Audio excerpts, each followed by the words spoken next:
Good morning and welcome to the City Governance Committee on the 10th of November 2020. I declare the meeting open at 11:30am and I'd like to advise meeting attendees that this meeting is being audio recorded. I'd like to acknowledge the traditional custodians on the land on which we meet, pay my respects to elders past, present and emerging. Leave of absence. Do we have any leave of absence? I believe Councillor Wilcox is not here at the moment. Is someone happy to move that Councillor Wilcox have a leave of absence? Is there a mover? She's in the building. She hasn't requested it. Yeah. So. Okay. She hasn't. If she's just running late, she doesn't need a leave of absence. Okay.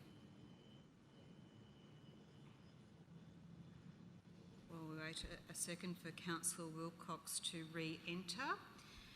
We do have a deputation from Iris Research, which is due to commence at 11:30am, and Councillor Wilcox is now in attendance. Thank you, Councillor Wilcox. We do have Graham Duff here, who's... can you please say what your title is, Graham? Graham Duff. I'm the Program Leader of the Business Performance Management in the Business Transformation branch. Thank you so much. Would you like to welcome the attendees for the deputation, please, who I believe are Nicholas Bill, Amelia McVeigh and Peter Watts? Yes, so there's Nicholas that you see on the screen at the moment. Hi. Hi, Nicholas. So I'll just make a... so the report that we're seeking to present is the results of the 2020 Logan Listens Residents Survey. The recommendation we're putting forward is that the detailed report and the video presentation that Nick is about to present be received and the results be distributed to managers as part of their branch business planning process. This is actually the 9th residents survey that's been conducted since 2010. These survey results provide a unique insight from the community on both the importance and the satisfaction they place on the services delivered by Council. The survey itself was conducted by Iris Research, who will also be taking us through these findings. They're actually based in Wollongong in New South Wales, so unfortunately due to the COVID restrictions, they're unable to present in person, but we've been able to secure this video link. So I'll introduce you now to Nicholas Beale, who will take us through the survey results. Please proceed, Nicholas. Thank you. Okay, thanks, Graham. I'll just share the slides for the presentation.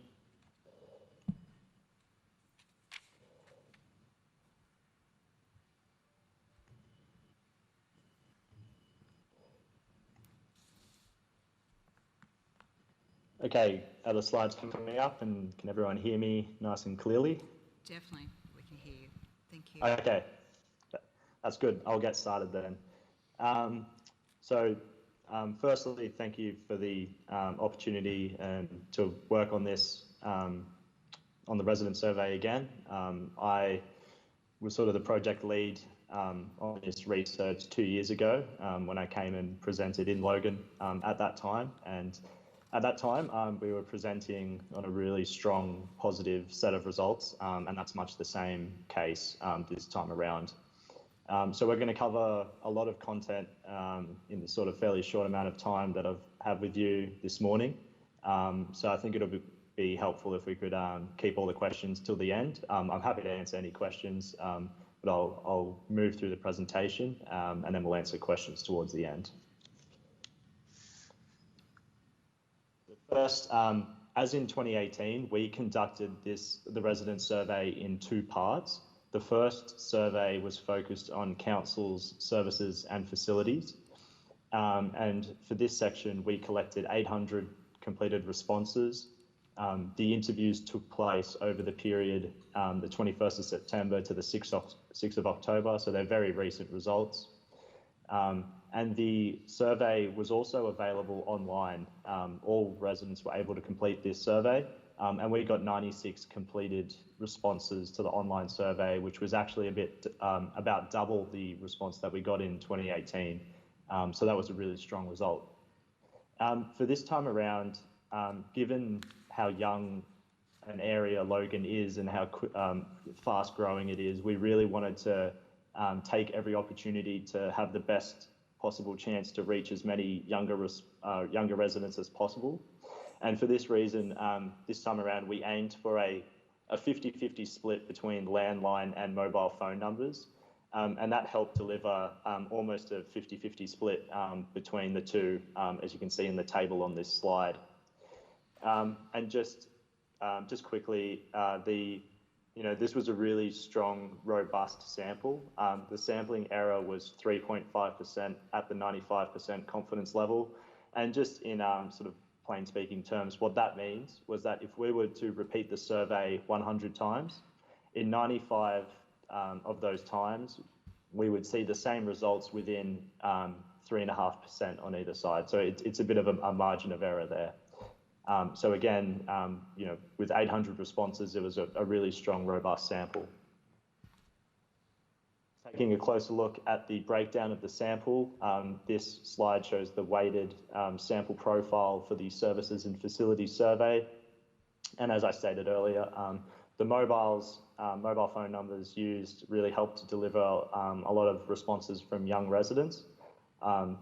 There was a good, even gender split. And we also captured a lot of, fairly new residents in the area, with 15% of the sample having lived in Logan City Council for less than 5 years. We split the suburbs and areas into urban and rural classifications. We did get council to sign off on the classification of the suburbs and areas. They're contained in Appendix 2 of the report. And we had a 70-30 urban-rural split for the services and facilities survey. And throughout the presentation, I'll be referring to results where we saw statistically significant differences between these two groups, between urban and rural residents. Following on from the completion of the services and facilities survey, we went straight into the customer services survey. So we collected 802 completed responses for this survey over the period the 6th of October to the 14th of October. Again, the survey was available online for all residents to complete. The online survey was one large survey containing all the questions across both sections. So we, again, there were 96 completed responses for this survey as well. As we had the same sample size, there's the same sampling error or margin of error in this survey. So again, a really highly robust sample. And in this, for this survey, we actually saw a higher number of responses from mobile phones. So 55% of the sample came from mobile phones. Looking ahead, the breakdown of the sample for the customer services survey, again, a really strong number of responses from young residents as well as new or more recent residents. And again, usually it can be a bit of a struggle to reach these particular groups. Again, there was a 50-50 sort of gender split and also a 70-30 urban-rural split, really in line with what we saw in the services and facilities survey. Moving on now, some key findings that emerged out of the research before we take a more in-depth and detailed look at the results. So first, council's overall satisfaction average rating was 3.82 out of 5. Now, on a 5-point scale, we class average satisfaction ratings above 3.75 to be high ratings. So council did achieve a high average overall satisfaction rating. 69% of residents indicated they were satisfied by giving a high rating of 4 or 5 out of 5. And only 6% gave a low rating of 1 or 2. About 1 in 5 residents gave the highest rating of 5 out of 5. We measured satisfaction with 50 council services and facilities on the same 1 to 5 scale. and all 50 achieved at least a medium average rating, which is above 3.00. So there were no low performing services across the whole survey, across all 50 services and facilities. So that's a really, really strong result. And 22, so almost half of these services and facilities recorded high average ratings above 3.75. We also benchmarked the results to compare against a number of Queensland councils with similar characteristics to Logan City Council. And we found that council is outperforming these comparable councils in the delivery of 12 of these services and facilities. And I'll mention all of these individually as we move through the more detailed results. The best performing service was council's sewage service at 4.4 out of 5. And the lowest performing service was consulting the community at 3.1. But again, on a 1 to 5 scale, this isn't a low score. This was just the lowest score of the 50 services and facilities that we measured. And just a quick look at some of the customer services results. So we found that customer experience remains high, but the results were down on 2018. And we've sort of pinpointed that as perhaps due to a shift to online methods of contact, such as email or the website, where residents don't generally have the same experience as those that call up or visit in person and have that personal contact. So moving on now, this is a closer look at council's overall satisfaction result. So again, residents were asked to rate their satisfaction on a 1 to 5 scale, their overall satisfaction with council's services and facilities over the past 12 months.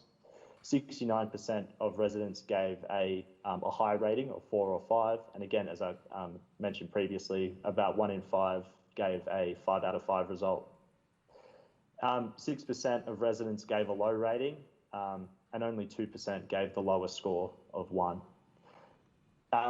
These combined results led to council maintaining its high average overall satisfaction score that they've achieved over time. So this score was in line with 2018 at 3.8. And compared against other comparable Queensland councils, Logan City Council is outperforming the amalgamation of these councils in their overall satisfaction result.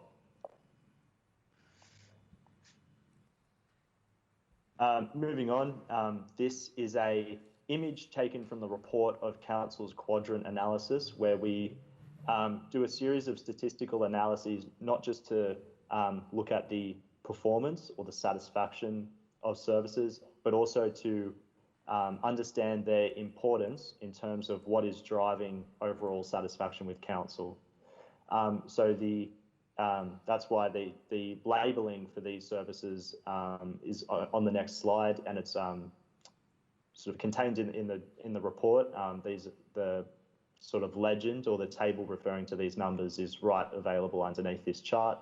What I just wanted to highlight here is that what bisects these quadrants is council's average satisfaction across all the 50 services. So on a 1 to 5 scale, the average satisfaction across these services of 3.73, that's it's a very high result.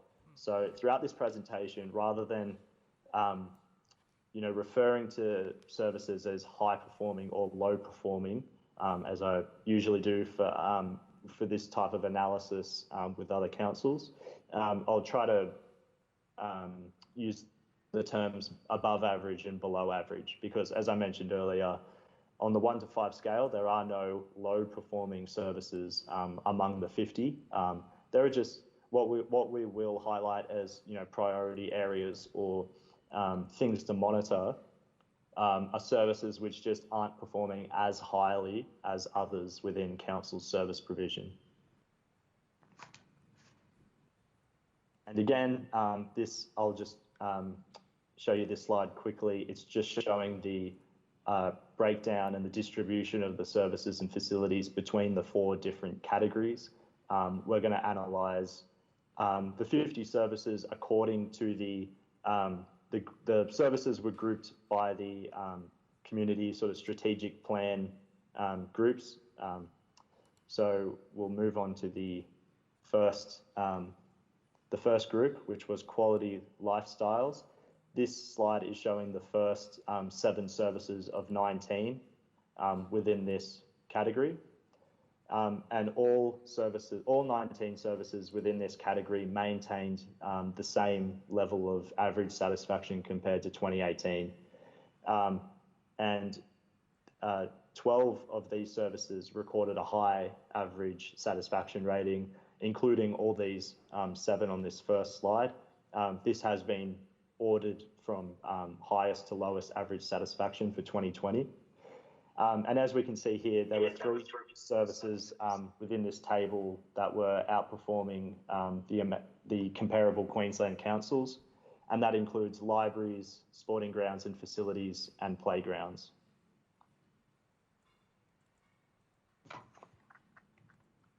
Moving on to the next 6 services within this category.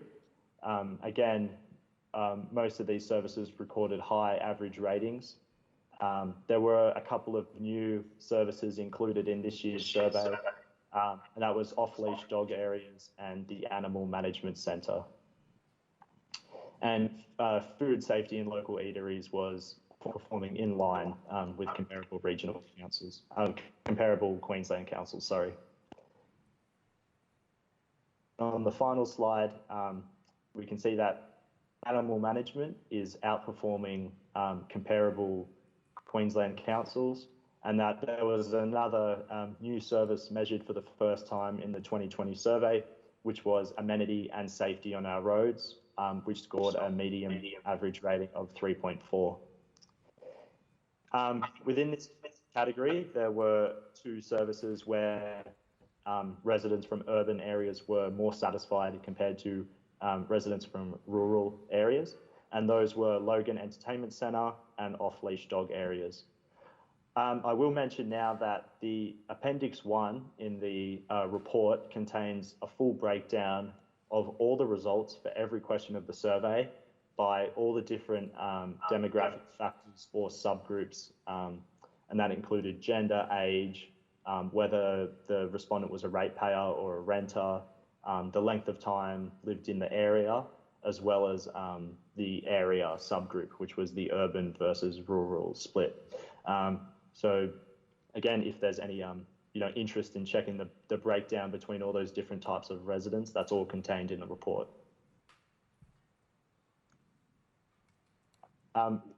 We'll be looking at where, for each category, where the services sat within council's quadrant. So again, rather than using the terms high or low performing, I'll be sticking to above average or below average.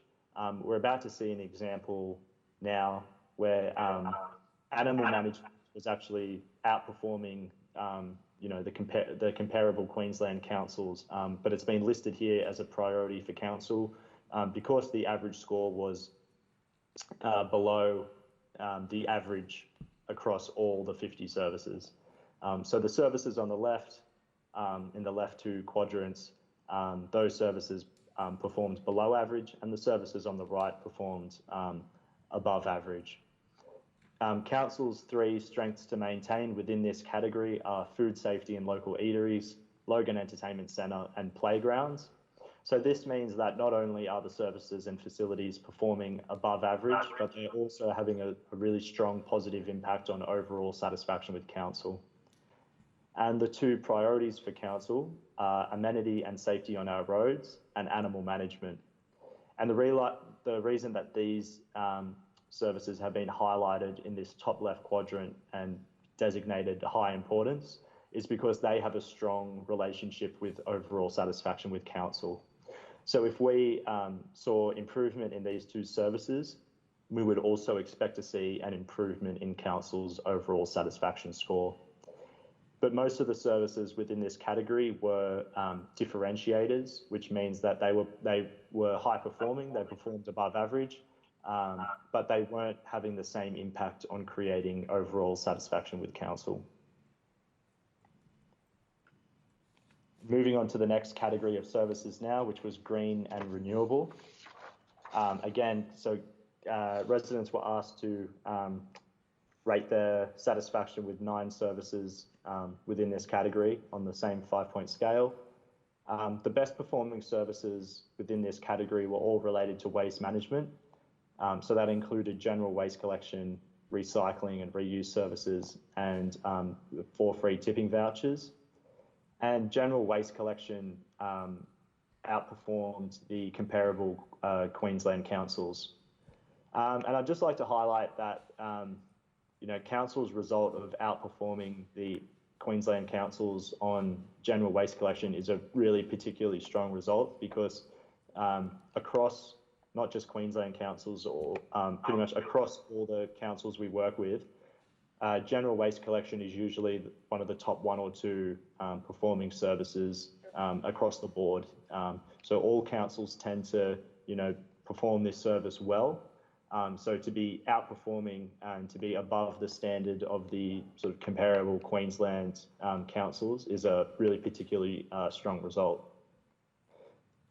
For the 2020 survey, we had a number of new services. First was council's target to be carbon neutral by 2022. That scored an average rating of 3.6. But about 1 in 3 residents couldn't provide a rating for that service. They said that they can't say, so they chose to skip that rating. So we thought that this may highlight, a bit of an opportunity for some further awareness raising of this service. We also split pest control services into 2 distinct services for this year's survey. So first, pest animal control and pest weed control. Both services scored about the same as they did in 2018, when this was just measured as 1 service. But mosquito management saw a statistically significant decline in average satisfaction since 2018. And just finally, on this category of service, or for this slide, the 2 services where the urban residents were more satisfied than the rural residents were pest animal control and mosquito management. And looking at the quadrant for this category of services, unsurprisingly, general waste collection is council's strength to maintain.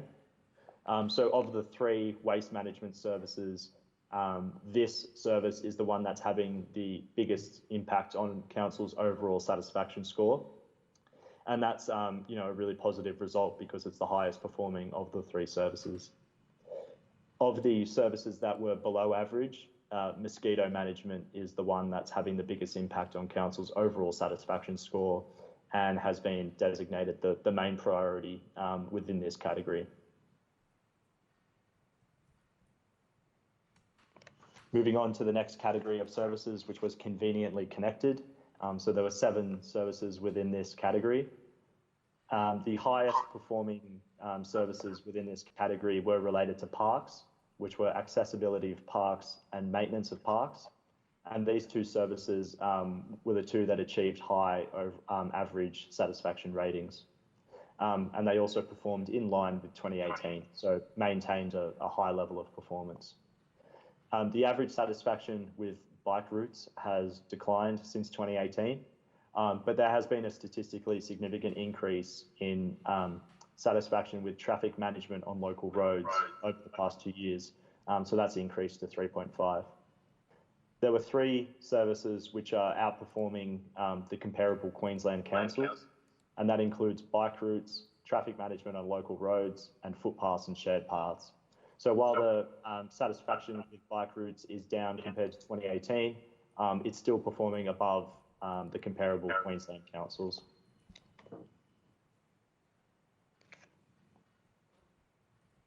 And looking at the quadrant analysis for this category, the 2 strengths to maintain are both services related to parks.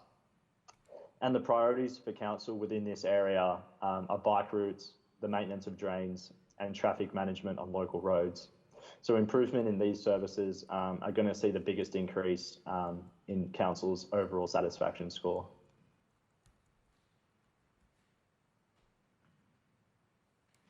Sorry, I'll go back to this slide. Just on the urban and rural results, all but one of these services were higher for urban residents compared to rural residents, and maintenance of parks was the only service where we didn't see a difference in the results for urban or rural residents. Yeah, again, so for all the rest of the services, the urban residents were more satisfied compared to the rural residents. Moving on to the next category, which was image and identity. So the residents rated 6 services within this category. And the best performing service was graffiti removal. And then that was followed by the cleanliness of streets or street sweeping. So these 2 services recorded high average ratings and were in line with previous results from 2018. There were 2 services which recorded lower satisfaction ratings compared to 2018, and that was running council-funded festivals and events and collection of litter. And you can be sure that there was some COVID impact for that council-funded festivals and events rating.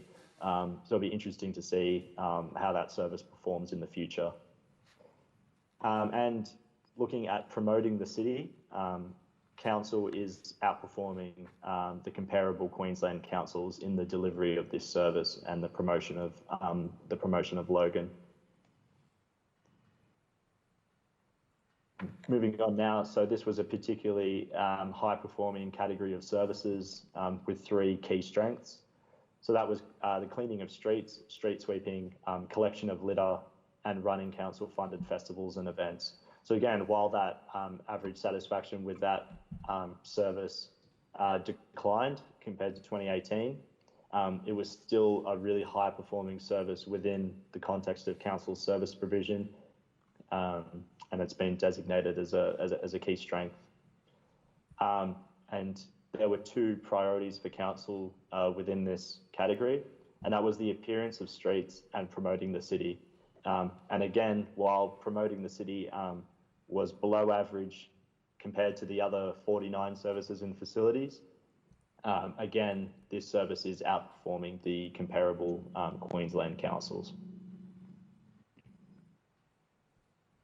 There were 2 services in the economic transformation category. Both scored medium average ratings and were statistically in line with 2018. But council is outperforming the comparable Queensland councils in supporting local business.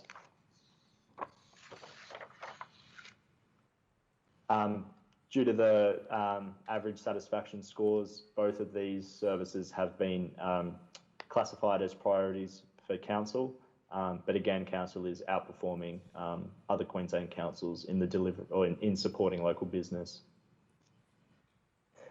There were no differences between urban and rural residents for this category of services. Looking at the next category is next generation governance. There was one service which scored a high average rating within this category, and that was disaster management. We did include a few additional questions related to disaster management and disaster management information that we'll cover shortly in the presentation. But this service is performing highly in line with 2018. We also included a new service within this category, which is Council's Dashboard and Early Warning Service. And again, consulting the community, that was the lowest rated service of the 50 services and facilities.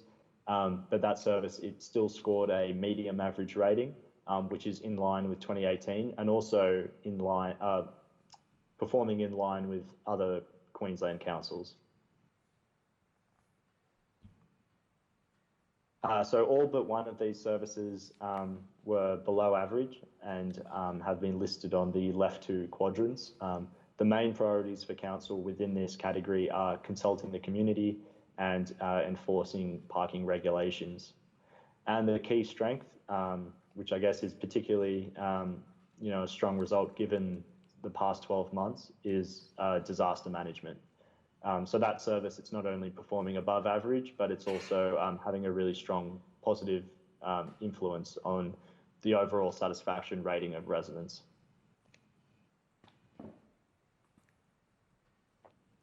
There was a request by council this year to include water and sewerage in all of the analysis of services and facilities in this year's survey. So first, we asked residents whether they are connected to council's sewage service or connected to council's water supply. And if they were then asked to provide a satisfaction rating. Average satisfaction with both services is really high. High average ratings in line with 2018, so maintaining that high standard. And both services are performing above the level of comparable Queensland councils. So again, these are two really high performing services. And unsurprisingly, both have been classified as strengths to maintain due to their high satisfaction results and the high impact both services have on council's overall satisfaction score.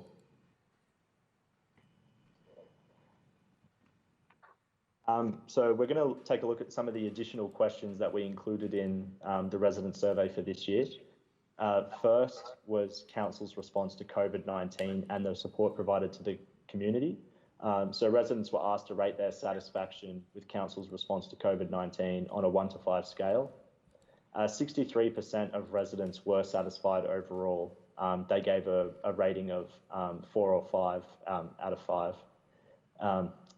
We asked residents for a reason for their rating, and among those that gave a high rating, their satisfaction was driven by the amount of information that was provided and the proactiveness of council in sharing information, providing updates, making decisions, and so on. There was a low level of dissatisfaction, 7%, and the residents that provided a low rating weren't necessarily dissatisfied with the quality of the response and the support provided. They were dissatisfied with the lack of awareness that they had. They simply just didn't know what was available, what support was available. But there was a bit over 1 in 10, so 12% of residents weren't prepared to offer a rating for that question. As I mentioned earlier, there were a couple of new questions on disaster management information. First, we asked residents whether the disaster management information was easy to understand. 57% agreed that it was easy to understand, while 15% disagreed that it and stated that it wasn't easy to understand. 28% couldn't offer a rating, and the level of that thought it was easy to understand was higher among rural residents compared to urban residents. We also asked all residents whether the disaster management information was relevant to them, and 55% agreed that it was relevant to them, while 30% disagreed, and 15% didn't provide a rating. And again, this level of agreement was higher among rural residents compared to urban residents. Another area where we looked at for the first time in this year's survey was housing. First, we asked whether housing is affordable in Logan. 74% of residents agreed, while 15% disagreed, and 11% didn't provide a rating. We also asked whether there was a good mix of different types of housing options, so medium density, small density, and so on. 81% agreed that there was a good mix of housing options, while 14% disagreed. For these two questions, what drove differences in the results wasn't an urban or rural split. It was the differences between homeowners and renters. So homeowners had a much stronger belief that housing was affordable and that there was a good mix of different housing options compared to renters. Looking at local job opportunities, 36% of residents agreed that there are enough local jobs within the city for residents of Logan. 42% disagreed, while 22% couldn't provide a rating. And there was actually higher agreement among the residents aged 18 to 34 years for this question. So we'll move on to the results of the customer services survey now. So 39% of residents had made contact with council in the past 12 months. This result has increased 5% since 2018. And the most common methods of contact are by phone. About 2/3 of customers made contact by phone, and also by email at 14%. Looking at the most common reasons why customers make contact with council, and that was to make a complaint, about 1 in 5, make a general inquiry, that's also about 1 in 5, and to report a maintenance issue. But there were, a decent range of, different reasons for making contact. The full list is available in the report. And the chart at the bottom of the page just shows the proportion that have made contact in the last 12 months over time. So we saw a bit of a declining trend in 2018, where the result was down to 34%.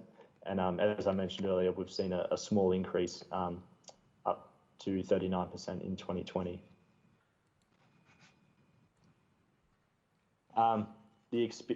Looking at the experience of the customer, again, that they were highly satisfied with all aspects of their customer experience.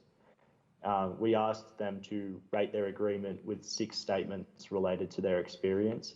But the average ratings for 5 of these 6 statements didn't achieve the same levels that they did in 2018. In total, 77% of customers were satisfied overall with the way their inquiry with council was handled, with over half, or 57%, providing the highest rating of 5. So again, overall, the customers are having a very strong positive experience. The results just aren't quite as high as we saw in 2018. And, diving a bit deeper into these results, we saw that the customers that had personal contact with council, so speaking to them over the phone or visiting in person, they tended to have a better experience, or a more positive experience than those who emailed. So in 2020, we saw a bit of a shift with an increase in the number of customers that made contact by email. So this is a pretty likely reason why we saw a bit of a lower satisfaction results for customer experience in 2020. Moving on to communication. So first, we asked residents to select from a list which sources they usually see, read, or hear information from council. And they could select multiple responses, which is why these percentages on the left, don't add up to 100. This is just showing the top 3 most usual sources that residents see, read, or hear information from council. And that's Our Logan magazine. So more than half of the residents selected that option as something that they usually hear information from council. And that was followed by council public displays at events and the council website. We then asked residents to select their one most preferred source of council information from the selections they made to the first question. And by far the most preferred source of information is the Our Logan magazine, with 32% of residents selecting this as their most preferred source of council information. This was followed by a council Facebook, which was it was fairly far down the list of used sources. There were 26% of residents who indicated that they usually see, read, or hear information through council's Facebook. So of that 26%, 15% selected council Facebook as their most preferred. So that's probably highlighted as maybe a channel that's a little bit underutilized and could probably benefit from some sort of more promotion. And the third most preferred source of information was email newsletters. Again, this was about halfway down the list of services in terms of the number of residents that usually receive information through email newsletters, but it was the third most preferred overall. In this year's survey, we had a number of new questions about the online rates portal. So 37% of I'll just say that these questions were only asked to ratepayers. So 37% of ratepayers were aware of Council's online rates portal. 58% indicated that they would prefer to receive their rates notices by mail, while 36% would prefer to receive them by email. We asked residents whether they had or whether there should be any additional services offered through the online rates portal. There was no sort of great consensus about these results or any great demand for any particular service, but 7% indicated that they would like to access digital waste vouchers via the online rates portal. And we also asked an open-ended question about how Council could simplify their rates notices. And most ratepayers couldn't actually offer a suggestion, with most of them stating that the current rates notices are simple enough and there were no improvements that needed to be made.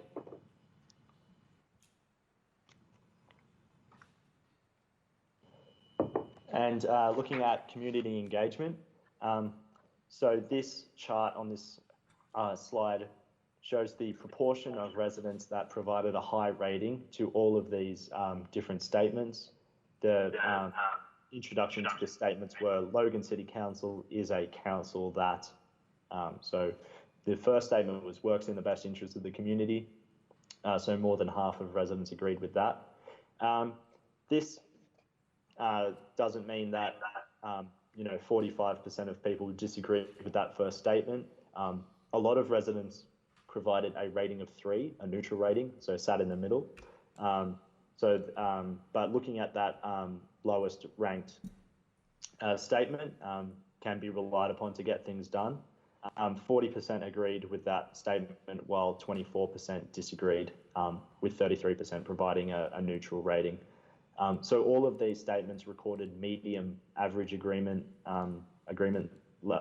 ratings, and the perceptions of Council's community engagement were largely dependent on their area. So for 4 of these statements, which are the top 2 and the bottom 2, the average agreement ratings were higher for residents from urban areas compared to residents from rural areas. And there was an increase in average agreement for the top 2 statements. So they've rebounded from some of the lower results that we saw in 2018, but the remaining 4 statements maintain the same level of average agreement compared to 2018. And finally, just to cover off again on some of the findings from the survey this year. So residents are highly satisfied overall with Logan City Council and the services and facilities that you provide. 12 services and facilities are outperforming comparable Queensland councils. And while we have unearthed some priorities to monitor, there were no low performing services measured in the resident survey for 2020. 63% of residents were satisfied with Council's response to COVID-19 and the support provided to the community. And again, among the 7% that were dissatisfied, that was mainly just because they weren't aware of the support available, rather than there was no negativity towards the quality of the support provided. And finally, just covering off again on customer services, the satisfaction with customer experience, it's high overall, but it's down compared to 2018 levels, with more customers choosing to make contact online and by email.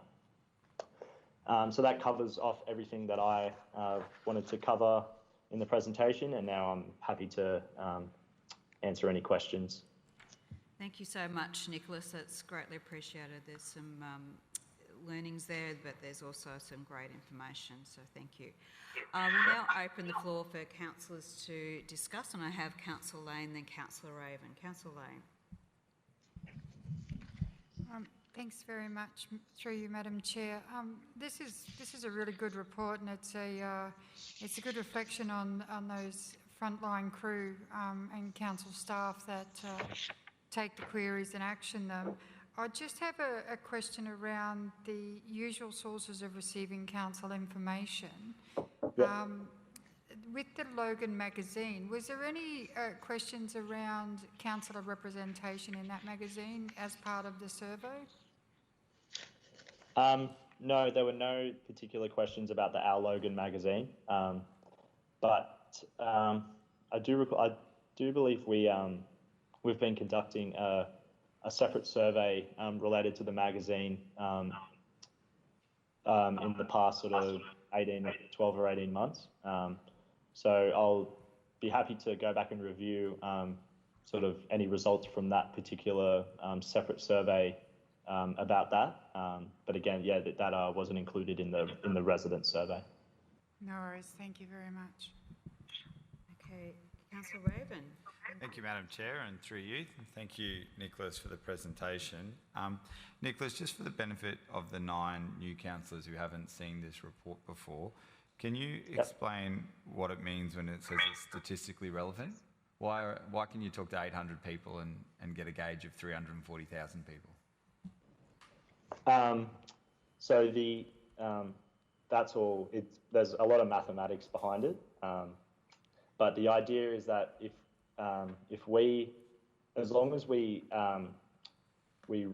talk to a broad sample of people, so if we're reaching, as we did, if we're reaching every age group, both genders, the statistical assumptions behind, sample size are really robust, and again, the object is just to make sure that we're talking to a small number of every type of resident, so to speak. And again, the important thing is representativeness. It's why, for example, if council was to put a Facebook poll that got 800 responses or 800 votes, that's, it can be useful information, but it's 800 votes from, residents that are engaged with council on social media. The benefit of a random telephone sample is that we're reaching unengaged residents, people that may not have, devote any time to thinking about council. So when we take a random sample of, 800 residents, regardless of the population size, we could do this survey in, Sydney or Melbourne and so on. All the statistical assumptions that underpin, sampling adhered to when we receive a sort of representative sample, when we talk to all the different types of residents by age and sex and area and so on. Thanks, Nicholas. That's a great answer. So with that in mind, what I found really interesting about the dissatisfaction, and noting that overall all of council services were very high performing, and so it's really only splitting hairs between which ones were super high performing and not quite as high performing. You want me closer, Councillor Bradley? Is that what you're asking for? There we go. It was interesting to note that areas where customers were dissatisfied, residents were dissatisfied, so they scored a 1 or 2, were in regards to community consultation. And it's not a question for you to answer, Nicholas. It was just in the absence of councillors and with the unusual term that we had in the last year, which is probably going to be in the mind of residents when you're talking to them, it's really interesting to see that areas that, through my door knocking during the campaign, and since being elected, I heard dissatisfaction like community consultation, animal management, enforcing parking regulations. Like the community was telling me that in my sample of 5,000 doors, and you've just confirmed all of that. And some of that's as simple as giving the enforcement guys extra vehicles to go and enforce with. Other areas, I think it's more complicated, but it's really good just to have someone independent reinforce what we heard on the doors and make sure that we're on the right track when we do our own community canvassing, if you like. Yeah, well, again, that's just another one of the real benefits of conducting this type of research is, as you mentioned, it's independent. There's no pressure for these residents to give any particular rating, give any particular opinion. So yeah, it's great to hear that the results confirmed what you heard on the ground. Peter and I actually earlier this year also did our own fair share of door knocking for council for a different survey. So we know what that's all about as well. Any other questions? Councillor Raven? Sorry, hello. This is Peter Watts. My apologies that I joined the meeting late. I was on time, but I was sitting in the wrong meeting. So my apologies, but I'm sure that Nick's given you a great overview of the presentation. I think just to add to that and to reinforce it, that any given survey that we conduct for a client also reflects to some extent the time and place. And the survey, this 2020 survey, needs to be remembered not just now but into the future for that context in terms of COVID-19 and particularly, the surveying was actually conducted in August into September, I believe, of this year, which is well into a lot of fatigue with COVID-19 regulation or social distancing and so on. Indeed, you also had obviously the council elections and also the looming state elections. So there was a lot of activity from a media point of view and commentary there, and of course, obviously changes to council in the last 12 months. And so those contextual elements are really important to consider in terms of the overall result of this survey, which is nothing short really of exception. And one of the things that I think that to reinforce that with another example, mosquitoes management has sort of been marked down this year over 2018. But some context is also important there because you had 50% more rain in the first 8 months of this year compared to the same over the 3-year average, which means to say obviously you're coming out of drought into better conditions. Obviously that's a breeding ground for mosquitoes. Council's obviously aware of that, but obviously also that's also been reflected, I suspect, in part by the communities, by that result in the community survey. So some of those in context are really important to remember as you go forward. Yeah. But I would say that your community, while they have very high expectations of you, they're also engaged and they're also clearly very supportive of council. So that says to us that you have a potential for a strong partnership to do really good things together to build Logan into a great place to live, work and play. Yep. Thank you, Peter, for your comments. Greatly appreciated. I just think going forward, councillors used to be referred in these surveys. So hopefully going forward we have an opportunity as a councillor cohort to have input in the questions that are asked in the survey, because that has previously happened. I wish to thank you so much. I just want to ask one more time if councillors have any other questions at all. Okay, thank you, Nicholas, and thank you, Peter. Greatly appreciated for this survey. Thank you very much. Thank you. Thank you. I'm just wondering, is someone happy to move the item on page 4 of the late report? Is there a mover for this item? Councillor Raven, is there a seconder, please? Councillor Wilcox, thank you. Do any councillors wish to speak to the motion? Thank you. I now open the floor for everyone to vote. All those in favour, please show your hands. That has been carried unanimously. Thank you very much. That marks the end of the Business Transformations report. Is there any general business for Graham or the Director of Innovation and City Transformation, Dr. Burke? No general business. Do you have any general business for us at all? Okay, thank you so much. I'll let you go back to your work for the day. Just to give everyone heads up, I do plan on adjourning, I should clarify, this committee shortly after 12:30, close to 12:30 after the next item. So we'll go to the next item and then we will actually adjourn for lunch for 3/4 of an hour to give everyone an opportunity to have a proper lunch, and then we will recommence with the City Governance Committee, followed by the City Infrastructure and then City Lifestyle Committee. So I'll now refer to item 4.1, the 2020-2021 Operational Plan Q1 report on page 4. Can the Acting Chief Executive Officer, Mr. Strachan, please enter the discussions? Before we open discussions on this item, I will be declaring a conflict of interest on this item. I have a conflict of interest I wish to declare, and in order to do so, I need to call upon Deputy Chairperson, Councillor Wilcox, to preside over the proceedings of this declaration. Thank you. Councillor Wilcox, if you could come forward, please.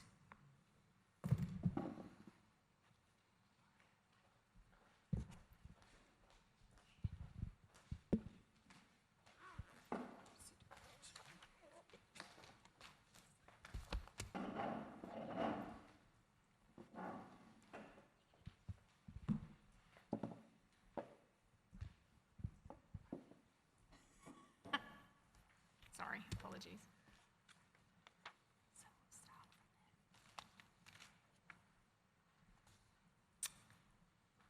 Councillor Bradley announces a declarable conflict in interest.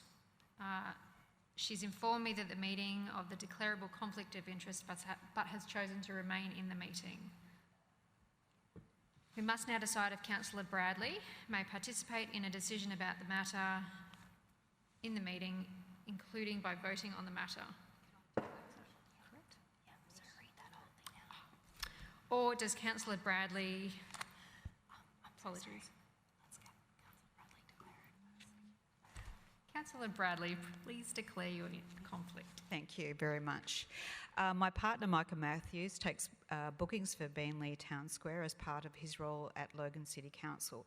The report refers to Beenleigh Town Square. My partner does not benefit or detriment as a result of the report. His name is Michael Matthews. He is my partner. He works at Logan City Council, and the entity is Beenleigh Town Square. My partner is employed. He does not have a benefit or detriment as a result of the report. I've determined that this declarable conflict of interest is not of sufficient significance that a reasonable person could have a perception of bias of that, or that it would lead me to making a decision on the matter that is contrary to the public interest. I'll best perform my responsibility of serving the overall public interest of the whole of Council's area by participating in the discussion and voting on this matter.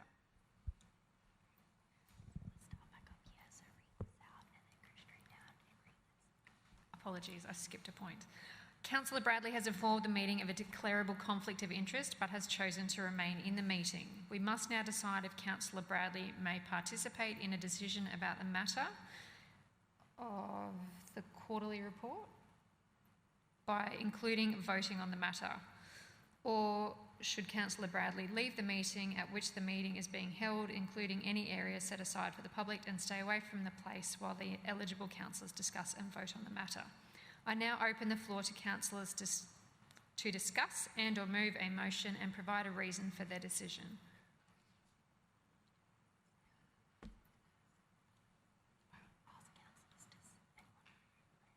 Would anyone like to move the motion for Councillor Bradley to leave the meeting? Councillor Raven. Happy to move. Do you want my reason? Yes, please. As Councillor Bradley has declared a conflict of interest, rather than ask us if she has one, a reasonable person may suspect there is a conflict of interest present. So if she wants to declare it, then I move that she leaves. Okay. Would anyone like to second the motion? Apologies, I really have my training wheels on. Councillor Bannon had seconded that motion.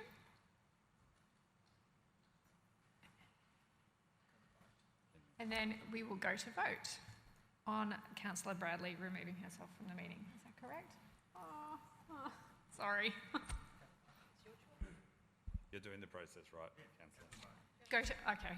Sorry, just 1 second. Okay.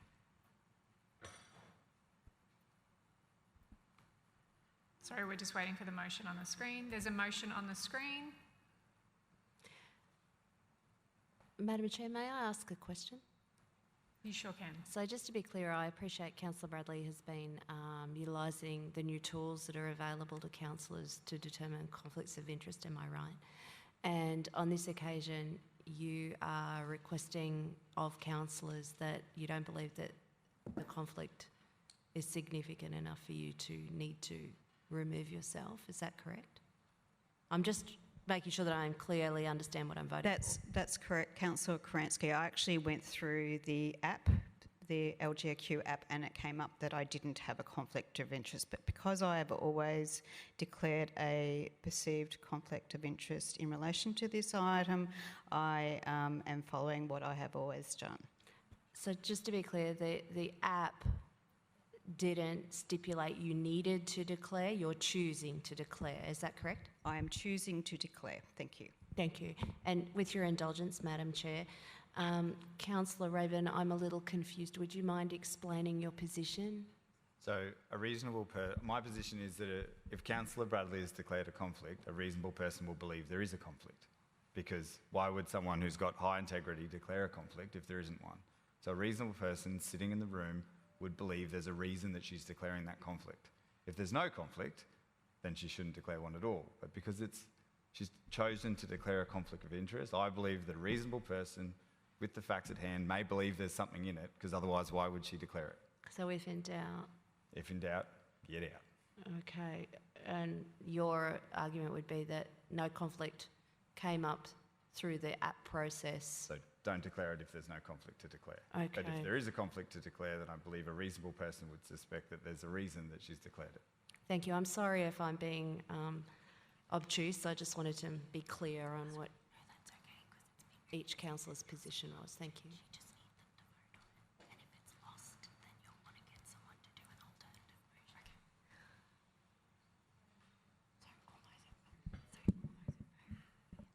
Madam Chair. Councillor Lane. Councillor Bradley, are you operating under the old system where you thought just declare, just declare, just declare? So despite there being an app and it's saying you don't have to declare, you're still just declaring and then asking us to let you stay in the room? Just to be clear, that in the last bit I've determined that I have a declarable conflict of interest, and I am doing that. I've done that at transparency because I have always done that.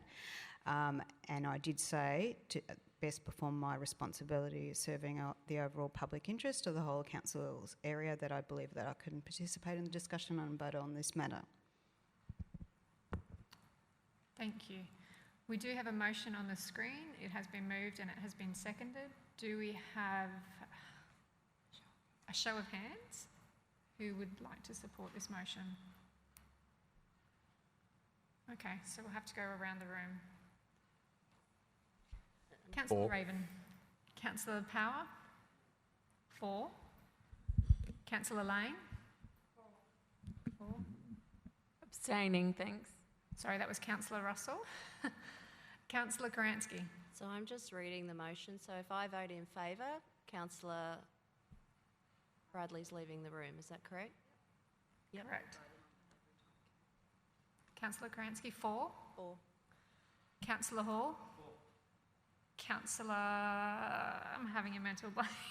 Councillor Fraser? Against. Against. Councillor Heremiah? 4. Councillor Bannon? 4. I'm having another mental blank. Oh my gosh, I've been put on the spot. I'm abstaining also. Stem. Councillor Stemp, thank you. Against. Against. And I am against as well.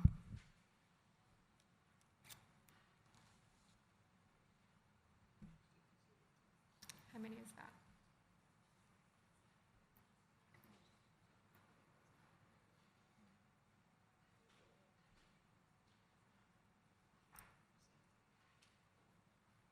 Apologies, we're just waiting for the minute collect to catch up.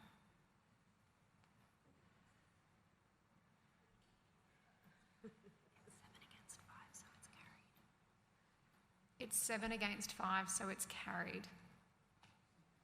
Thank you. We'll just wait until she leaves the room.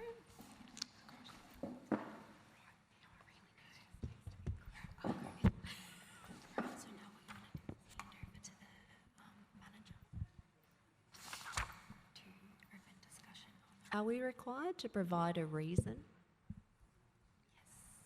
I can provide the reason. Yes. So the reason is if Councillor Bradley declares a conflict of interest on a matter and can't provide a reason for why it's being declared beyond that she's declaring it, then a reasonable person would suspect there is a reason and would feel that there's a reason she should not be present in the meeting. Thank you, Councillor. I will now open discussion on the operational report, quarterly 1 report, and I will hand over to Acting CEO Robert Strachan. Thank you, through the Chair. I'll take the report as read, but I'll just highlight a couple of points. There are 76 projects in the 2020-2021 operational plan. At the end of the first quarter, the health and performance of the 2020-2021 operational plan is around 97%, so that's 70 projects on track and 4 completed. This is performance is better than quarter 1 results in the prior financial year, which we were sitting at around 90% at the same time in that year. There is a status of monitor on one of the projects in relation to the strategic people plan. In order to enable support for the staff within the organisation in terms of the corporate plan, we have numerous people plan projects. However, the staff responsible for the delivery of the many projects within that plan have also been primarily responsible for the response to the COVID-19 pandemic this calendar year. This has flowed over into having an impact in the first quarter of this financial year. They're very busy at the moment working on support processes for staff that are working from home and also working out the plan for the return of many staff back to the office. That has been prioritised over the delivery of many of the people plan projects, but we will go back to those people plan projects once the COVID-19 response has been completed. There's one project that's listed as not proceeding. That relates to the delivery of an advocacy campaign leading into the state government election in October 2020. So we've basically put that one down. We'd like your approval to remove that one from the 2020-2021 operational plan as not proceeding. Happy to take questions. Councillors, any questions? Happy to move, Madam Chair. Councillor Murphy.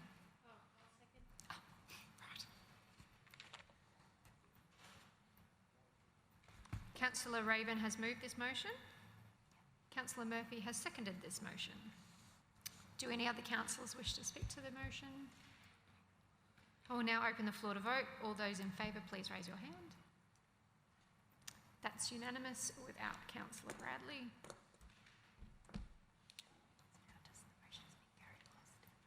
The motion has been carried, and I will now invite Councillor Bradley back into discussions.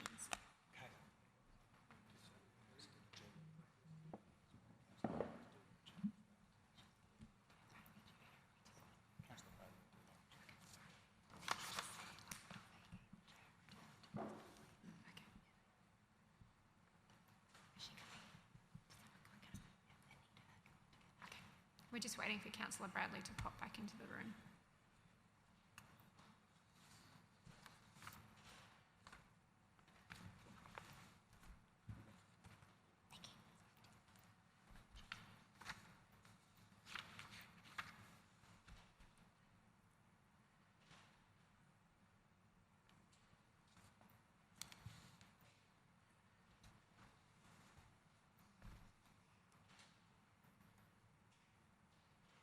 Thank you. I'll now vacate the chair and allow Councillor Bradley to take back over.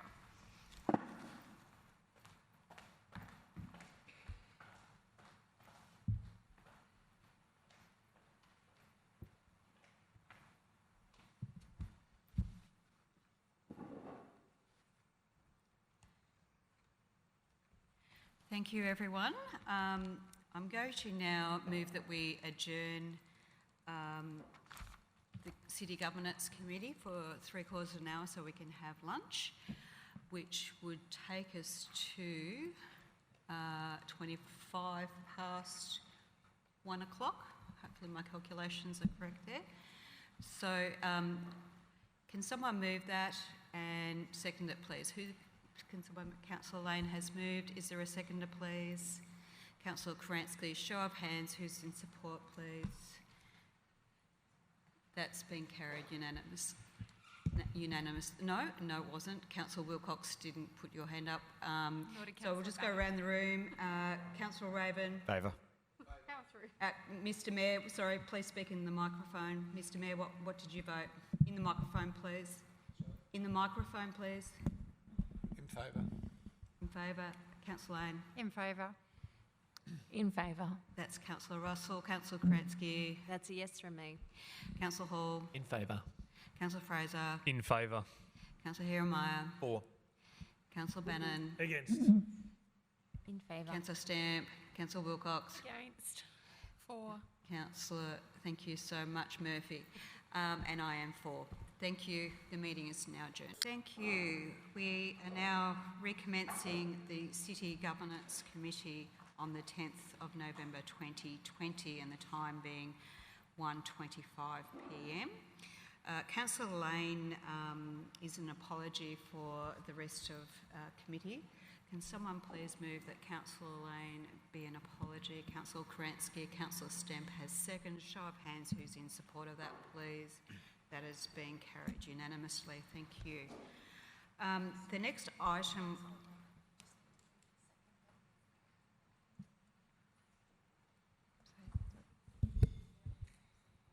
Oh, okay. My apologies. I do need a mover and a seconder to reopen the meeting. Is someone happy to move that? Councillor Stamp is moving that we reopen, and a seconder, please. Councillor Raven. Show of hands who is in support. That has been carried unanimously. Do I have to then do the apologies for Councillor Lane? No? That's fine. Thank you. I now will refer to item 5.1, which is a confidential report, request to approve write-off of sundry debt. It's on page 39. Can the Finance Manager, Ms Caroline Bug, please enter discussion? Before we open discussion on this item, do any councillors have any conflicts of interest to declare? There being none. I note that item 5.1 is confidential. I note it may be necessary to take the discussion of this item into closed session as the background documentation includes information that is commercial in confidence. Do any councillors wish to move into closed session for this item? If so, I now open the floor to councillors. Someone happy to move? Councillor Stamp is happy to move. Is there a seconder? Councillor Hieronymi, show of hands who is in support to go into confidential. That has been carried unanimously. Thank you very much. We are now in confidential, and I ask that the public please leave and the recording be suspended whilst we're in confidential. Thank you. Okay, thank you very much. The public are now back in the audience and recording has recommenced. We are back into public domain. Is someone happy to move the motion on the screen, which is also on page 39? Is there a mover? Councillor Stamp has moved. Councillor Wilcox has second. Show of hands who is in support, please. Thank you. That has been carried unanimously. I now refer to item 5.2, the Executive Financial Performance for September 2020 on page 41. Before we open discussion on this item, do any councillors have any conflicts of interest to declare? There being none.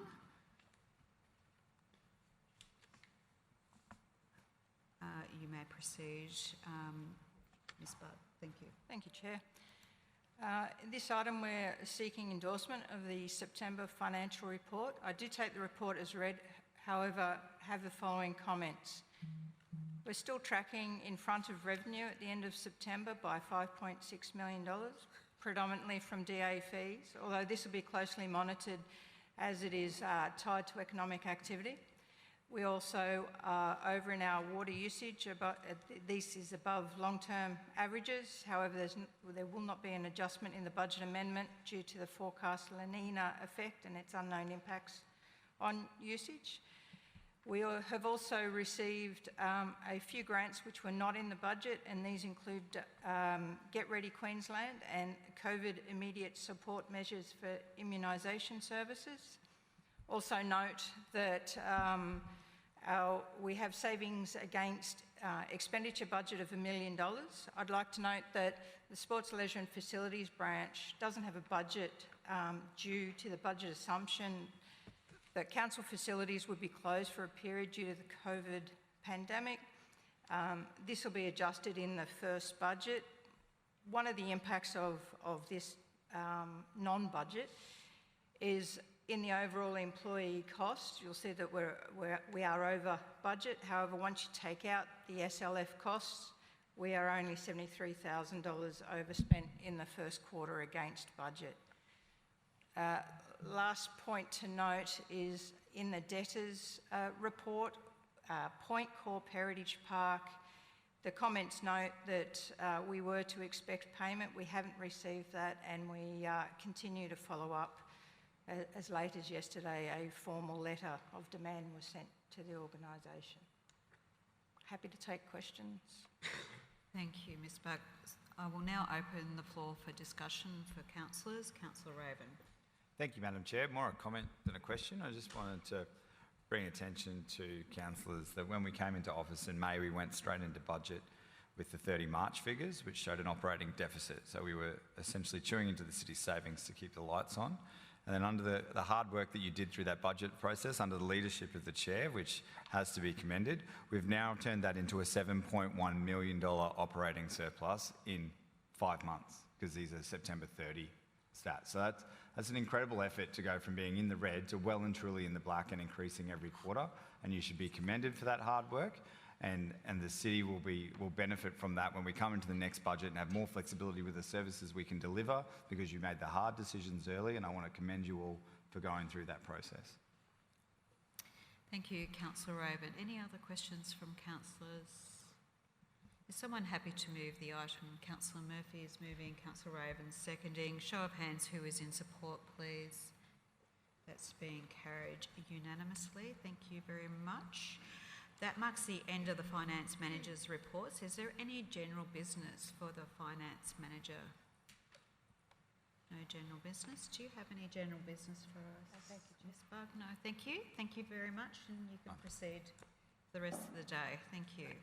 I will now refer to item 6.1, acquisition of land and interest in land in Yarrabilba on page 53. Can the Administration Manager, Ms Kay Sullivan, please enter the discussions. Before I open discussion on this item, do any councillors wish to declare a conflict of interest? There being none. Thank you. Ms Sullivan, you may proceed. Thank you. Thank you. Good afternoon, councillors. Agenda item 6.1 is with regard to the granting of an easement for a public thoroughfare. The associated parties are Lendlease, and this is in regard to the Logan Village to Yarrabilba rail trail project. The majority of the rail trail is within council-owned or controlled land, but there's a short section of approximately 60 metres which will cross private land. In order to protect council's infrastructure and to ensure that council and the public have the rights in perpetuity to use part of the Lendlease property, it is proposed that council enter into an easement with Lendlease. Lendlease are comfortable with this approach, given that the construction of the rail trail will benefit the Yarrabilba community, and therefore the recommendation is that the Administration Manager be authorised to acquire the easement for public thoroughfare. I'm happy to answer answer any questions. Thank you. I now open it to councillors for discussion. Do any councillors wish to ask any questions, clarification? There being none. Councillor Kerensky. Thank you. Actually, I will ask one question. So this will actually form the trailhead at one end of the rail trail, is that right? I'm sorry, Councillor. Sorry, that will actually form the trailhead at the Yarrabilba end of the rail trail, is that correct? That is correct, yes. Cool. And have Lend-Lease offered any indication of what they might be actually proposing at the trailhead? I can take that on notice. I don't have that for this report. Thank you. I just thought you might have known that was all. So I'm very happy to move the report. Okay, any other questions from councillors? Councillor Kerensky has moved the item. Is there a seconder, please? Councillor Stamp, show of hands, who's in support? That's unanimous. Thank you very much. I will now, unanimously supported, I should say. I'll now refer to item 6.2, which is a confidential item. Proposed acquisition of land in Slacks Creek on page 57. I noted that item 6.2 is confidential.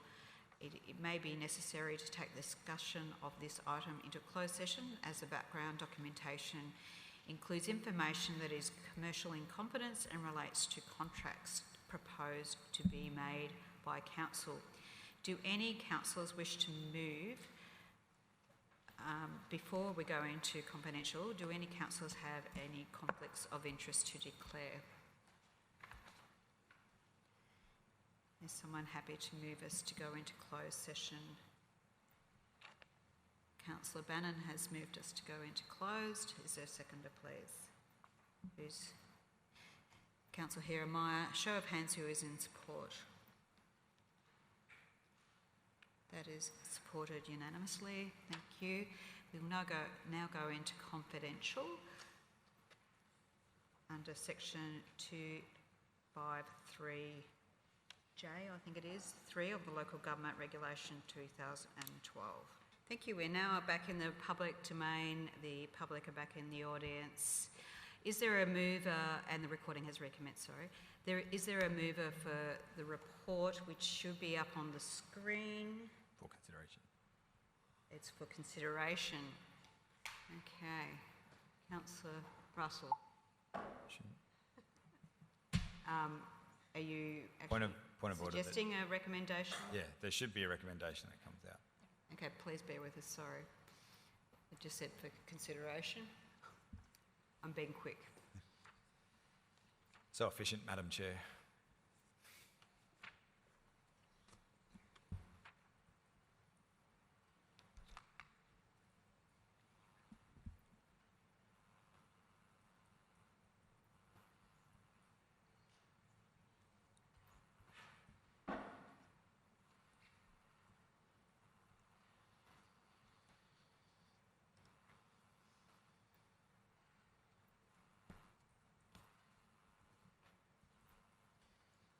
Okay, there is now a recommendation up on the screen. Is there a mover for the report's motion?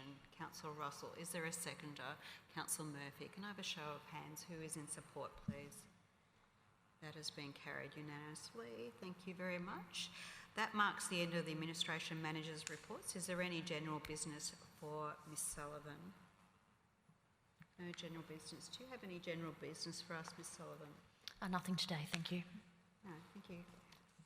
Thank you for your time.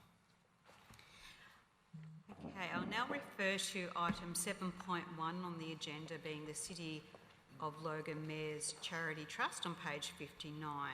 Can the Corporate Governance Manager, Ms McDonald, please enter the discussions? And before we open discussion on this item, do any councillors have any conflicts of interest to declare?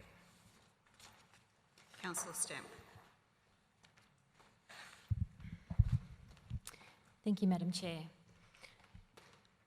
I, Councillor Miriam Stamp, inform the meeting that I may have a declarable conflict of interest in relation to item 7.1, City of Logan Mayor's Charity Trust, as part of the City Governance Committee. As a result of my close association with Deborah Hill, I first met Deborah Hill, one of the founders of the not-for-profit organisation Lighthouse Care, a little over 12 months ago.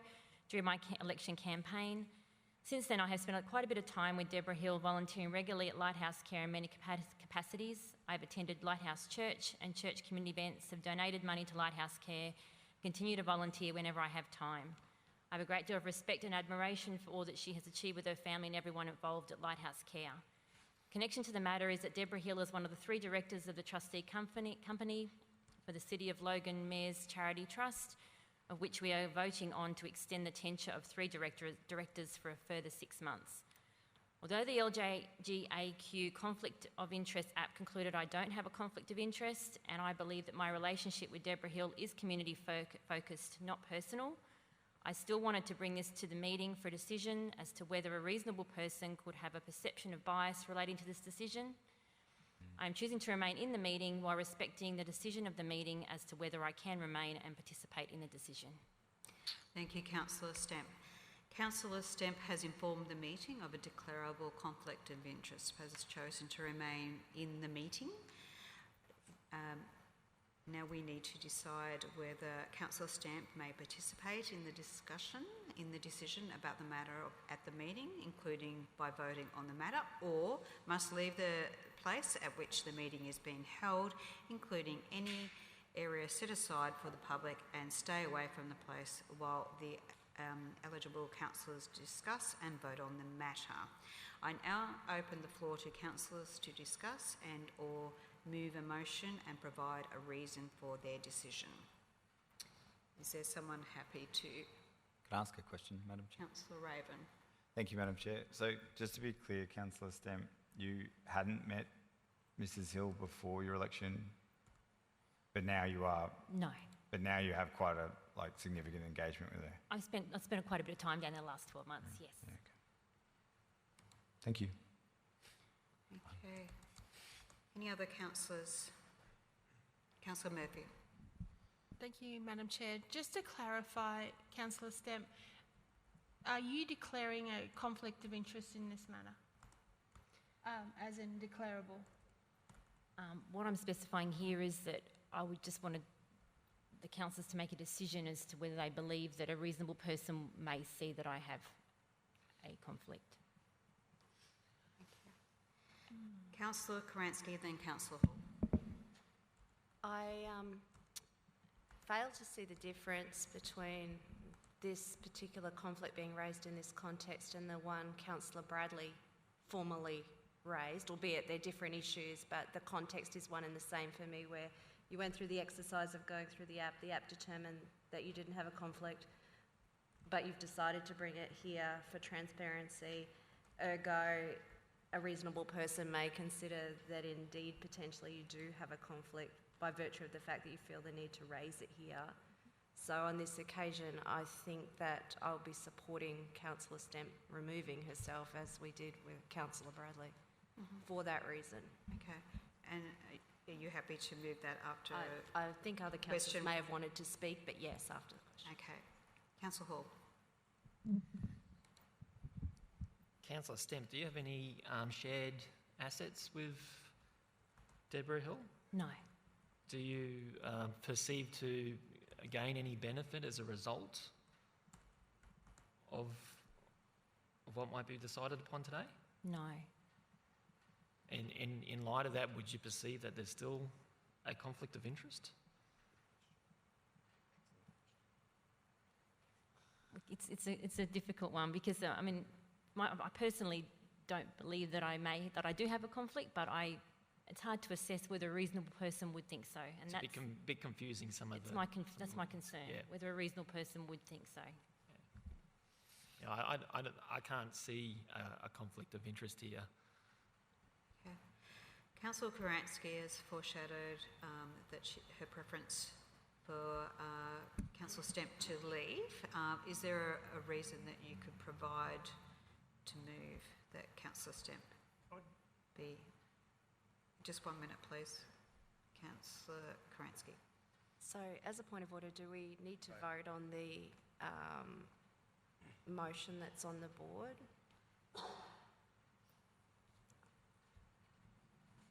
So, basically, my understanding, and correct me if I'm wrong, Director, you must decide if Councillor Stemp may participate in this decision about the matter at the meeting, including voting on the matter, or you must ask Councillor Stemp to leave the place at which we are meeting and is being held, including any area set aside for the public, and stay away from the place while the eligible councillors discuss and vote on the matter. So we have to vote. Okay. Councillor Kransky, you have, you're moving, what are you moving? You did foreshadow that you were going to move that Councillor Stamp must leave. Isn't the process that we actually go down through a step process according to... I don't know because I haven't never done this before, but thinking guidance here. Okay. Please forgive me, Robert, for being obtuse, but I need some guidance. So through the chair, I think, so what's happened is that Councillor Kransky's moved a motion that Councillor Stamp leave the meeting and doesn't take further participate in discussion or decision making. So the rightful process now would be to follow that through, someone second that motion, go to the vote, yes. And then once, if that were to be successful, then a reason in relation to why that was taken would need to be put forward. Thank you, Robert. I have got Councillor Bannon who's wanting to ask a question. Thank you, through the chair. So in relation to that, wouldn't it be the conversation could still extend on the, we're discussing the differences between the last decision we made about conflict of interest compared to this one, so wouldn't we still discuss please, that? I was not in that meeting, so hence why I'm oblivious as chair. No, sorry, you were in the part that I'm talking about, you were sitting there, right. So I haven't talked about anything that you weren't a part of. So just Councillor Bradley gave her reasoning and Councillor Stem gave theirs. Don't we discuss why there is a difference between that? Because as Councillor Kransky said, she couldn't see a difference between the two. So wouldn't we discuss if there is a difference between the two? You can discuss the difference between the two. I guess what's happened is that Councillor Kransky has put a motion on the floor. Yes. You can continue to ask questions, but then that motion will need to be put and tested.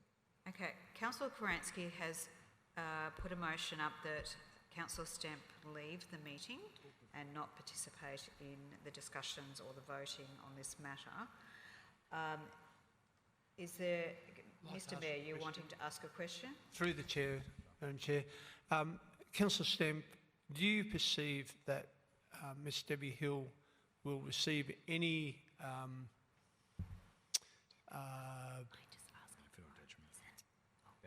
value, would she get any benefit, or her organisation, Calvary Lighthouse Church, get any benefit from this? No, I don't believe so. Okay. Councillor Raven. Thank you, Madam Chair, for your indulgence. In the interest of consistency, the two situations are very, very similar, where if the LGQ app says that you have no conflict, but then you feel that there's enough of a conflict to declare it, I think a reasonable person would think that there is a conflict of interest. So I'm happy to second Councillor Kransky's motion when it comes to the floor. This one is actually more explicit than Councillor Bradley's because it's specifically about the person getting a prestigious position extended for another 6 months. It might not be that prestigious. She might see it as a detriment because she has to give up her time. But either way, it's specifically about her and will impact her in some way. So I think that it's more pointed than the previous one. And in the interest of consistency, I think I'll be seconding the motion. Okay. Councillor Russell, are you asking a question on this matter? Yes, go for it, please. Thank you, Chair. A point of order. I just wanted to clarify, if this motion is passed now, does that mean that Councillor Stem forevermore will have a declarable conflict of interest with Deborah Hill? Can I ask you to answer that question, please, Acting CEO and Director Robert Strachan? Through the chair, yes. I think the situation would be that moving forward, if a matter comes up, a very similar matter involving the same conflict of interest, it would need to be declared. Thank you. May I please ask Councillor Stemp a question? You may. It's a bit cheeky, but do you consider yourself to be a reasonable person? Yes, I do. I'm just a bit concerned about the precedents that we're setting here today. due to it seems to be a bit of a catch-22 when it comes to this new piece of legislation. In the last legislation, you know, we were instructed to just declare, and this seems to not be the case anymore. But because of what we were told in the last lot, I think there's a potential that we're maybe over-declaring and it could cause some issues down the track. I just wanted to sort of pose that to the room. Thank you. Thank you, Councillor Russell. There is a mover in Councillor Karansky has moved a motion, and Councillor Raven has seconded the motion. Do I now have to get a reason? No, when it's carried. Yeah, could there be a reason, please, be provided?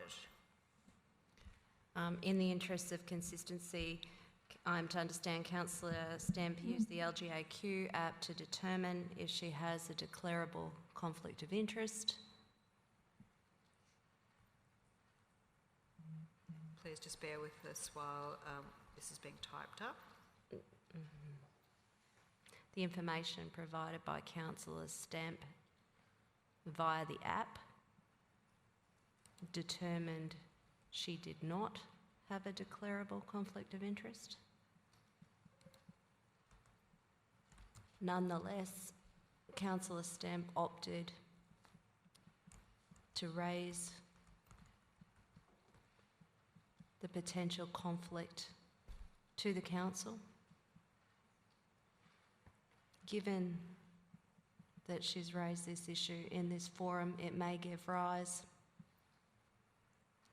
to members of the public considering she may, in fact, indeed have a declarable conflict.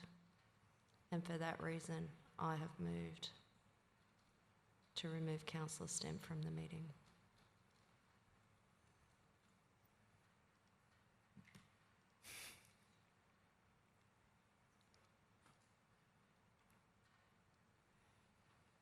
Please just bear with us while that's being typed up.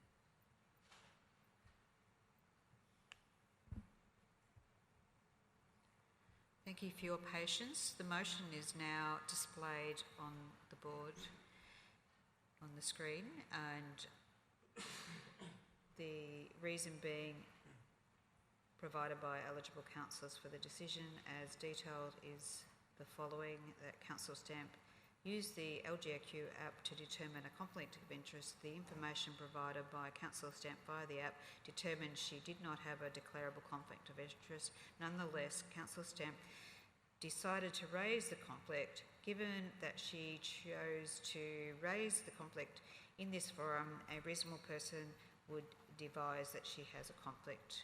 Is that correct, Councillor Karansky? I wouldn't say would, I said may. Okay, can that be changed, please, to may? Are you happy to move that if it's changed to may? Yes. Councillor Karansky? Councillor Karansky is moving that. Councillor Raven, you still happy to second? Can I have a show of hands? Who is in support of that? Okay, that has been lost, but I would like to, those who, Councillor Raven, how did you vote, please? For. Mr Mayor? For. Councillor Russell? In the interest of consistency, abstain.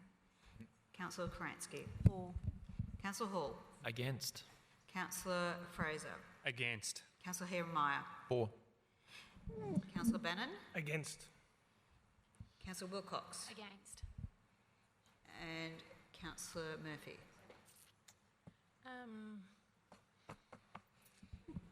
Against. Okay, and I was for, being chair. please provide the numbers.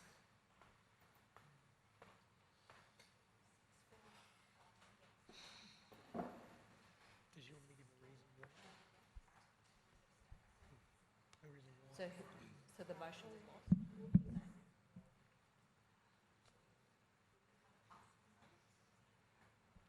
Okay, as I have the casting vote, that has been carried. So Councillor Stemp, could you please leave?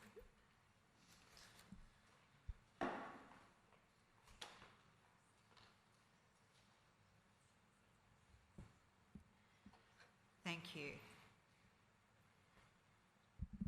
Madam Chair, could I just raise a point, just Mr. a point Mayor, of interest? You would like to speak? It relates, sorry? You'd like to speak, Mr. Mayor? It relates to this issue. Yes. I just want to state that there is such a thing as reputational benefit. It's not just gauged on monetary benefit, but if someone was to get some reputational benefit, it could also be seen as a conflict. Thank you, Mr. Mayor. Okay, I now refer to the Corporate Governance Manager to open discussions. Ms McDonald, you may proceed. Thank you. Thank you, Madam Chair. I take the report as being read. The purpose of the report is to seek to extend the tenure of the current directors for a period of 6 months to enable a recruitment process to be undertaken for directors, as well as to request the directors to commence the necessary processes to change the name of the trust. If Council approves these recommendations in the report, then a review of the skills and abilities required on the board will be undertaken prior to advertising the positions. A key criteria will also include the ability of the trust to fulfil its charitable objectives to meet the needs of those in need in the city. Thank you, Ms McDonald. Councillor Karansky. Thank you. I have a couple of questions, Sue, if you please bear with me. So if we endorse this report today, effectively what we're endorsing is a 6-month extension under the existing terms with a change of name to the trust. Is that correct? That's correct. Unfortunately, Council can't actually, sorry, through the Chair, I should say, beg my pardon. Council is not able to change the name of the trust itself, but it can ask the directors of the trustee company to change the name of the trust, and there's various different processes to go through. And those directors are the 3 people who are listed here at the moment. So I'm a little confused because my understanding was the appointments expired in September. So do we in fact have any directors of the trust at the moment, or do we not? Through the Chair, we do. So under the Corporations Act, there is no tenure for directors. They continue until such time as they are removed or resign. But there is a council resolution appointing the current directors for a period of 3 years, which expired on the 22nd of September 2020. Okay, who's the current chair of the trust? Through the Chair, Mr Paul Venus is the current chair. And how was he appointed as the chair after the previous chair stepped down? Through the Chair, that would be in accordance with the constitution of the trustee company. There are processes that the directors go through to appoint a chair. No worries. And I note in here that the position allows for between 3 and 7 directors inclusive. I was always a fan of increasing that number of directors, and I understand there's an appetite to do that moving forward. What will that look like? Through the Chair, I understand that through discussions, councillors would prefer at least 5 directors. So we could suggest that 5 directors be appointed, but it is actually at the discretion of the council, of the directors as well. So the 3 directors can determine whether in fact they would allow additional directors. And I also note that they also can appoint directors without consultation with council. Is that correct? That's correct, through the Chair, yes. Okay. That causes me some concern, that one. No more questions. Okay, thank you. Any other councillors have any questions? Okay, there is a recommendation on page 59. Is someone happy to move that recommendation? Councillor Wilcox. No, I did have one question, sorry. Previously we had 5 members of it, and now we're dropping down to 3. Is that still enough people to sit on the board? Can you please bring your microphone closer? I didn't hear you. Sorry, through the Chair. Previously we had 5 people sitting on this board and we're dropping down to 3. Is that enough for this board, for this trust? Through the chair, yes it is. The Constitution provides that it must be at least 3 directors on the board. Any other questions? Okay, Councillor Kerensky has got one more question. My apologies, Madam Chair. I did have one further question. I'll be brief. May I ask what duties are likely for the 3 directors to undertake over the next 6 months?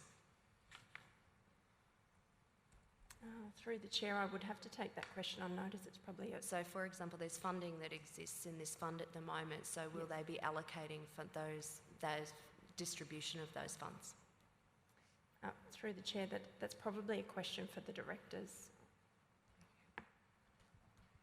I'll take that one. So through the chair, yeah, they could. Technically, business as usual for the trust.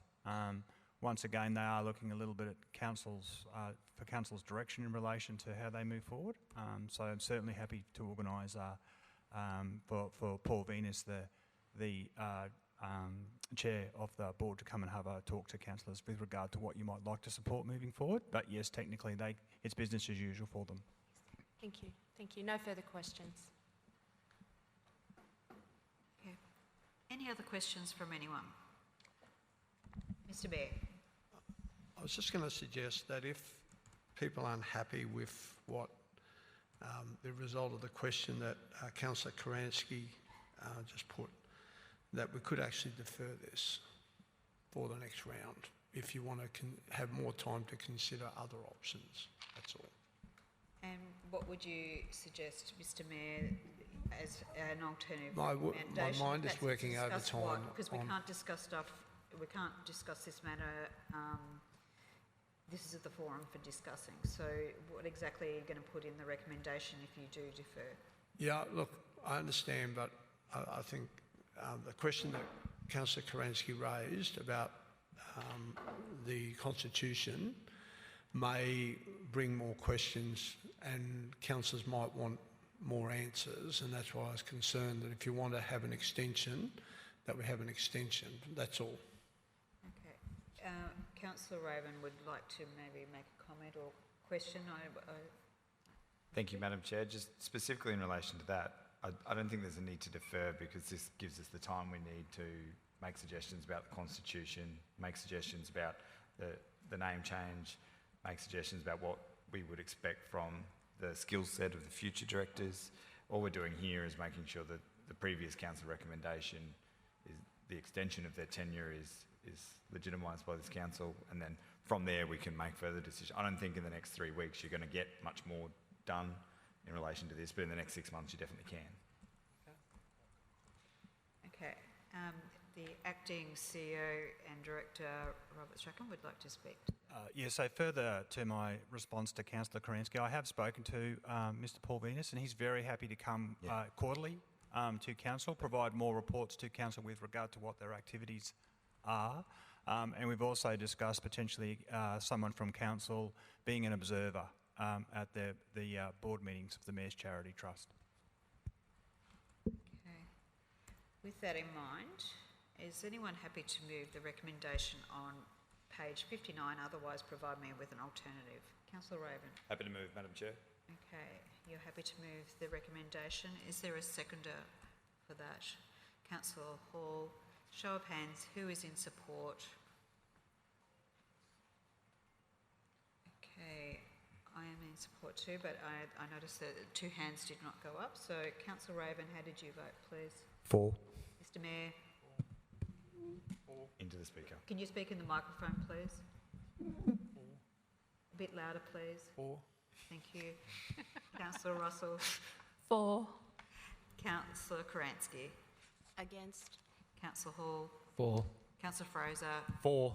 Councillor Hiermeyer. 4. Councillor Bannon. 4. And Councillor Councillor Wilcox. I'll abstain. And Councillor 4. Murphy. 4. Okay, and I was 4 as well. So that has been carried. We now need to ask Councillor Stemp to come back into the room, please.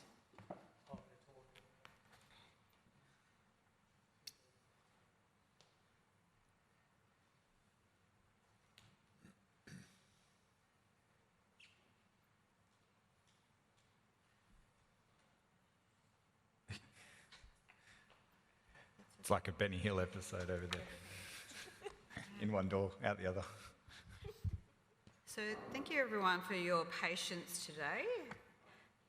That actually concludes our City Governance Committee apart from general business. I note that due to social distancing, not all managers or staff can be here today. That being said, does anyone have any general business for the Director of Organisational Services or Ms McDonald? Councillor Raven. Thank you, Madam Chair. My questions for the Director of Organisational Services. Robert, is there anything in the meeting code that prevents a chair from speaking to a motion or a report? No, Councillor Raven, there's nothing in the meetings code that prevents the chair expressing an opinion on a report. Cool. Thank you. Okay. Any other questions, general business? Ms McDonald, do you have any for us? Mr Strachan, do you have any? No. Thank you. That concludes the City Governance Committee meeting on the 10th of November at 2:14 p.m. The City Infrastructure Committee will be held in 10 minutes' time at 2:24 p.m. Thank you.